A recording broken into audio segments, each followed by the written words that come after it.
Now, let's take a look at more local issues as the Senate has passed for second reading a bill mandating social media platforms to have physical and verifiable offices within Nigeria. The bill also proposed that bloggers operating in Nigeria must have clear records and data of their employees. The proposal is titled A Bill for an Act to Amend the Nigeria Data Protection Act 2023 to mandate the establishment of physical offices within the territorial boundaries of the Federal Republic of Nigeria by social media platforms and for related matters, SB 648. The Senate President, Godswill Akpabio, declared the passage of the bill for second reading during plenary after most of the senators supported it through voice votes. The bill was referred to the Senate Committee on Information and Communication Technology and Cybersecurity for further deliberation and a public hearing.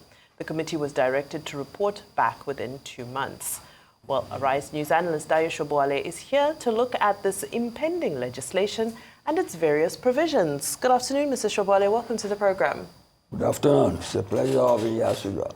All right, let's get straight into it. If you look at the various responses, especially in the social media space to this impending new legislation, many are feeling that this is a first attempt at gagging social media and free speech via social media. What's your take on that? That's the normal suspicion. The normal suspicion. If you hear about a law being made or social media, people think they want to gag freedom of speech. But it's not the first time. During the Buhari era, they mooted some. In fact, I think one of the media, big Twitter was banned and later reinstated. But if you look at the tone of the debate, it's different from the issue of the issue of freedom of expression. They are saying, although that may be the ultimate goal, but they are saying that if these media giants have a presence here, they will be able to employ Nigerians. They will be able to be liable to the loss of the land. You get me? And if you look at the situation with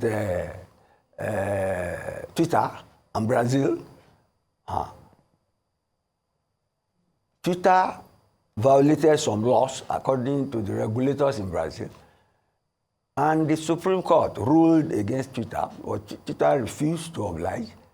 But they closed all Twitter offices in Brazil until Elon Musk, backed down. And so media outlets can be looking at that sort of example. But essentially, what they are saying is about free speech and the repercussions of free speech on our environment and on our democracy. And I think it's a step in the right direction. They are looking for employment and presence so that at least if there is a violation, you know how to deal with the person on the ground instead of somebody in space.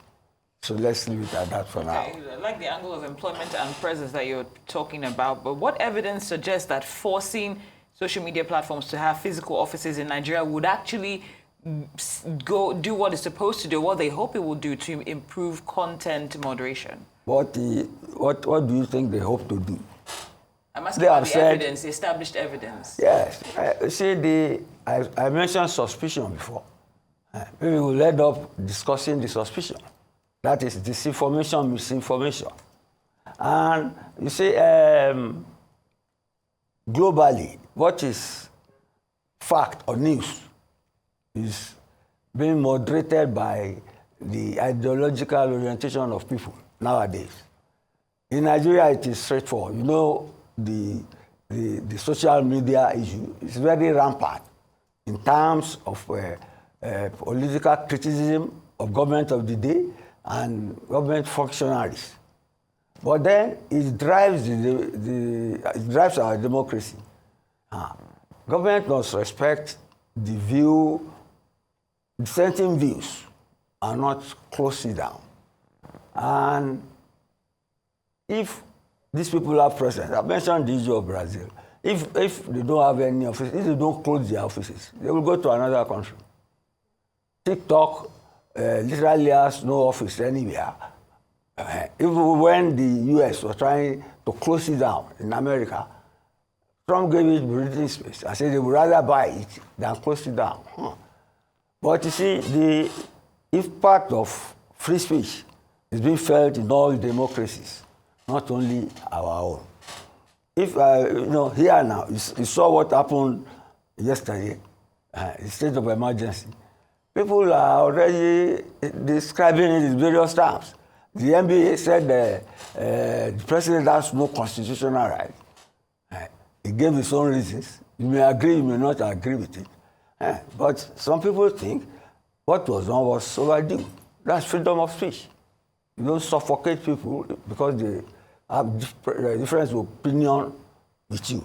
And at the same time, there must be responsibility in the way you put across your viewpoint. In Germany, they censor free speech. You get me?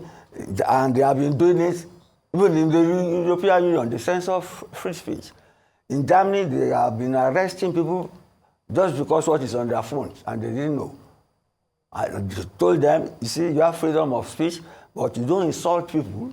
You don't bring dangerous information to. You don't bring dangerous information to. Mr. Sobowale, on that note, Mr. Sobowale, our time is up, but I loved your line of conversation.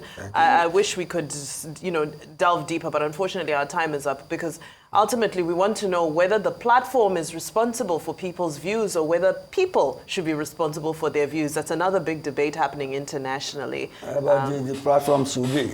It's what the medium. It's a debate. It's up for debate. Thank you so much, Mr. Sobowale. Thank you so much for your time today.